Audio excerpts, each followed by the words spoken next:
Et pour en savoir plus dans l'Est de la RDC, nous sommes avec Regan Miviri. Bonsoir, vous êtes analyste des conflits à l'Institut Ebouteli, Institut congolais de recherche sur la politique, la gouvernance et la violence. Regan Miviri, est-ce que vous pouvez nous dire comment ce conflit a-t-il évolué ces dernières semaines dans l'Est ? Oui, le conflit a évolué de telle sorte qu'on a maintenant trois fronts qui sont ouverts. Autant au nord, il y a un front ouvert. On a aussi des fronts dans le Massissi. Il y a aussi un autre front ouvert dans le territoire de Nyiragongo.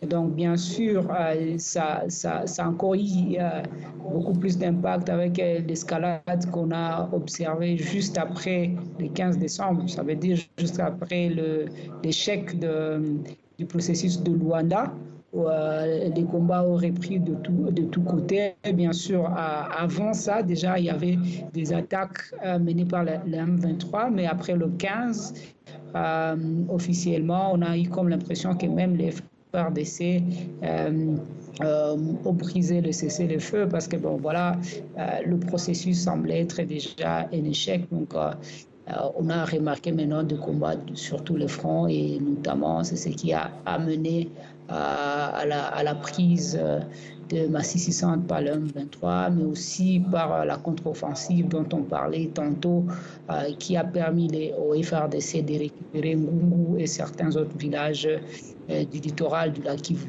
Est-ce qu'on peut dire aujourd'hui qui de l'armée congolaise ou du M23 a pris l'ascendant ? Ça dépend d'où est-ce qu'on se situe. On sait déjà que dans les territoires de Lubero, la M23 a fait beaucoup de progrès. Ils sont allés jusqu'à Limbongo où avait été érigée la position avancée des FARDC. Ils l'ont récupérée, mais ça c'est il y a quelques semaines. Mais si on doit considérer que la semaine en cours, les FARDC ont fait de grands progrès dans le Massissi. Malgré que la semaine passée, encore une fois, c'était les M23 qui ont repris Massissi Centre. Donc ça reste quand même une situation instable. Il y a des offensives et des contre-offensives. Donc sur le plan militaire, il est difficile de vraiment apprécier qui a de l'ascendance, mais ça veut tout simplement dire qu'on est dans une phase où c'est la reprise de combat et tout pourra être mis en œuvre pour avancer sur l'autre partie. Donc, c'est la réalité sur le terrain, c'est encore la phase de combat et le processus diplomatique semble être aujourd'hui, disons, appartenir au passé dans une certaine mesure. Mais que manque-t-il alors, selon vous, à l'armée congolaise pour gagner définitivement ce conflit ? Non, c'est plus complexe déjà. Ces conflits, sur le plan militaire, il faut dire qu'il y a beaucoup d'acteurs sur le terrain. Il ne s'agit pas tout simplement de l'armée congolaise. Bien sûr, il y a des Wazalendo qui appuient, qui sont dans la coalition gouvernementale.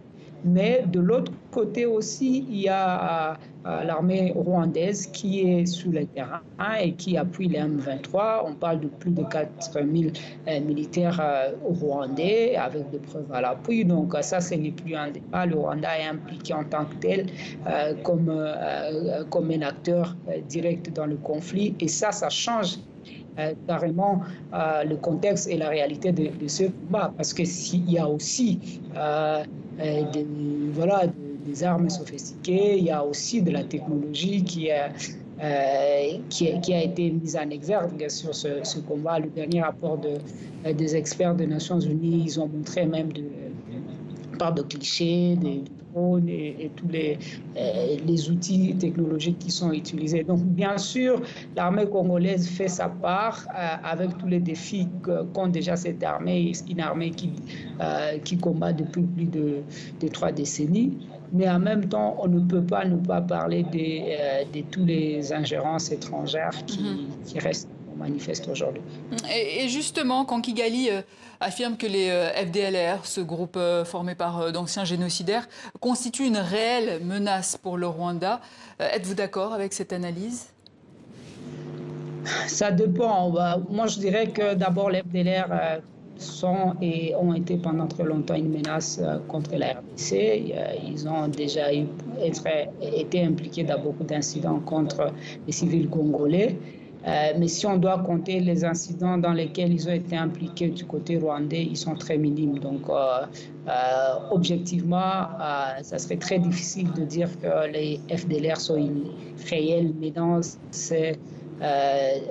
sur les territoires rwandais. Mais peut-être idéologiquement, parce que voilà, politiquement, ça reste quand même une question importante pour le Rwanda et c'est aussi une question mémorielle. Mais au-delà de la politique, si on doit parler du terrain, du plan militaire, je ne pense pas que le Rwanda puisse vraiment prouver que les FDLR sont une menace contre leur sécurité et jusqu'à justifier l'agression de notre État et créer autant de déplacements de population et une crise humanitaire qui reste quand même préoccupante ici à l'est de la RDC et surtout autour de la ville de Goma. Alors, dans le sujet que l'on vient de voir, Fanny Noiro l'a un peu évoqué, mais savez-vous où en sont les pourparlers de paix? Déjà, comme je le disais ici, le pourparler de Luanda qui était le plus avancé ont échoué. Donc, on n'a pas pu arriver à un compromis, encore une fois, parce que il y a vraiment une vraie question de confiance mutuelle entre les acteurs qui étaient autour de la table. Et puis, il y a aussi parallèlement le processus de Luanda, plutôt de Nairobi, je m'excuse, qui devrait aussi être relancé, mais il ne l'a pas été, tout simplement parce que l'échec de Luanda a été tel que presque tous les acteurs ont plutôt choisi la voie militaire. Donc, à moins qu'il y ait une pression qui vient de l'extérieur, ça sera difficile pour l'instant que la voie diplomatique puisse avoir de l'ascendance, même si on a vu, par exemple, le gouvernement congolais se dire disponible pour répondre encore la voie diplomatique. Merci Regan Miviri. Je rappelle que vous êtes analyste des conflits à l'Institut Eboutelli.